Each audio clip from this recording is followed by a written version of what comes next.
Overwatch just given a nice facelift to our old maps by updating their lighting, their skyboxes, and adding cover where needed. But beyond that, they have also updated other maps in special ways. Some of them have got new areas outside of the normal PvP area that will be used in the hero mission game mode in the future. And some reflections even seem to reflect this different version of the map. But what does these new PvE zones even look like for Overwatch? I will take you through the zones that are going to be used in the PvE version of Overwatch for the near future, since this can give us a great idea of how far they've gotten with PvE's development outside the story mode, since a big focus is going to be the hero missions, which are going to take place on the maps we already know and love.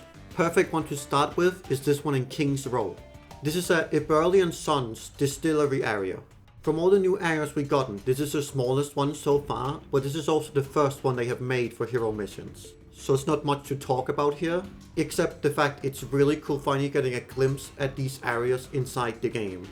Eichenwald got one of the most unfinished new areas they're working on, but you can clearly see that they're hard at work doing something with Eichenwald, but we sadly don't have a clear enough picture, except for this one building for what's gonna happen back here. But a fun thing is that this Stortsu new area also spawns in on the Halloween version of Eichenwald. But since it's not made to be here, it's just floating here in midair on a tree.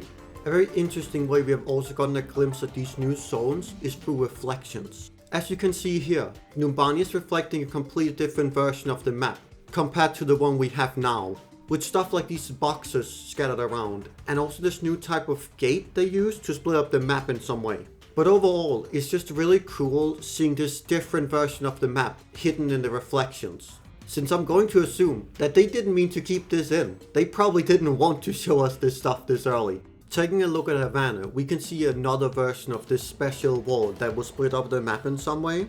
Both here outside the distillery and one inside the distillery itself. With the one inside the distillery having way more boxes and different types of cover nearby it.